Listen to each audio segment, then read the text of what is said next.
ఓం శ్రీ మహాగణాధిపతి నమః. శ్రీ గురుభ్యో నమః. కన్యారాశి వారికి 1/4/2026 నుంచి 15/4/2026 వరకు చంద్రగోచార రీత్యా మనం గ్రహస్థితిని ముఖ్యంగా తెలుసుకుందాం. ముఖ్యంగా షష్టమ స్థానంలో కన్యారాశి, షష్టమ స్థానంలో కుంభరాశిలో 3 గ్రహాలు సంచారం కొనసాగుతుంది. కుజుడు, బుధుడు, రాహువు కలయిక. మరి సప్తమ స్థానములో శని భగవానుడు, రవి భగవానుడు కలిసి ఉండము. 8వ స్థానంలో శుక్ర సంచారము, దశమ స్థానంలో బృహస్పతి సంచారము, 10వ స్థానంలో కేతు సంచారం. మరి కన్యారాశి వారికి ఈ సమయంలో గ్రహస్థితులు చాలా శక్తివంతంగా ఉన్నాయి. ముఖ్యంగా 6, 7, 8, 10, 12 స్థానాల్లో ఉన్న గ్రహాలు మీ జీవితంపై గట్టి ప్రభావం చూపనున్నాయి. మరి ఈ కాలంలో మీకు ఏం జరగబోతుందో చాలా ఆసక్తిగా వినండి. ముఖ్యంగా 6వ స్థానంలో ఇక్కడ కుజుడు, బుధుడు, రాహు కలిసి ఉండడం వల్ల ఈ కలయిక మీకు శత్రువులపై పూర్తి గెలుపునివ్వనుందన్నమాట. పోటీలలో, కోర్టు వ్యవహారాలలో, ఉద్యోగ పోటీలలో ఉంటే మీదే పై చేయి అన్నమాట.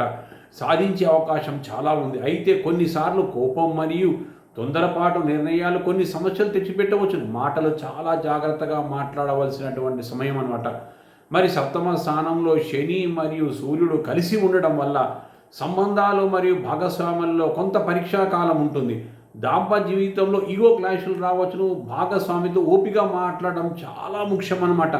వ్యాపార భాగస్వామ్యంలో నమ్మకం ఉంచినా అన్ని విషయాల్లో క్లియర్గా ఉండడం చాలా మంచిది. మరి 8వ స్థానంలో శుక్ర భగవానుడు సంచారం కొనసాగిస్తూ ఉండడం వల్ల అనుకోని మార్పులు సంభవిస్తే రహస్య లాభాలు లేదా అకస్మాత్తుగా వచ్చే ఖర్చులు ఉండవచ్చు. ప్రేమలో కొంత గందరగోళం ఏర్పడే అవకాశం ఉంది. అయితే ఆధ్యాత్మిక మీ దృష్టి మీకు పెరిగే సమయం అన్నమాట. మరి 10వ స్థానంలో బృహస్పతి సంచారం ఉండడం వల్ల ఇది మీకు పెద్ద ప్లస్ పాయింట్ అన్నమాట. కన్యారాశి వారికి కెరీర్లో అద్భుతమైన పురోగతి ఉంటుంది. పెద్దల నుండి మద్దతు, కొత్త అవకాశాలు రావచ్చు. ఉద్యోగంలో ప్రమోషన్ లేదా మంచి గుర్తింపు వచ్చే అవకాశం చాలా స్పష్టంగా ఉంది. ఇక్కడ మీ కృషికి ఫలితం లభిస్తుంది. ఉన్నతమైన స్థితికి ఎదుగుతారు కన్యారాశి వారు. మరి 12వ స్థానంలో ఆధ్యాత్మిక గ్రహమైన కేతు గ్రహం సంచారం వల్ల విదేశీ సంబంధాలు కలిసి వస్తాయి. ఆధ్యాత్మిక చింతన విపరీతంగా పెరుగుతుంది. పుణ్యక్షేత్రాలు, తీర్థయాత్రలు చేస్తారు. ఆధ్యాత్మిక ఖర్చులు పెరుగుతాయి. అనవసర ఖర్చులు మాత్రం కొంత నియంత్రించుకోవాలి. ఒంటరిగా ఉండాలనిపిస్తుంది, కానీ అది మీకు లోతైన ఆలోచనలు కూడా ఇస్తుంది అన్నమాట ఒంటరితనం. మొత్తం మీద కన్యారాశి వారికి ఈ 15 రోజులు సవాళ్ళు ఉన్న గురు అనుగ్రహంతో మీరు కెరీర్ మరియు జీవితంలో ముందుకు వెళ్ళే అవకాశం చాలా స్పష్టంగా ఉంది. కోపాన్ని నియంత్రిస్తే, మాటలు జాగ్రత్తగా పాటిస్తే ఈ కాలం మీకు సత్ఫలితాన్ని ఇస్తాయి. మరి చిన్న రెమెడీస్ కూడా చెప్తాను. కన్యారాశి వారికి బుధవారం నాడు విష్ణు సహస్రనామం పారాయణం చేయండి. శనివారం నాడు నల్ల నువ్వులు దానం చేయండి. సత్ఫలితాలు మీకు తప్పకుండా కలుగుతాయి.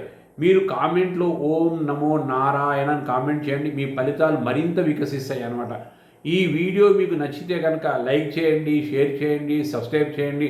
మరిన్ని రాశి ఫలితాల కోసము మీరు మా ఛానల్ నిరంతరం వీక్షిస్తూ ఉండండి.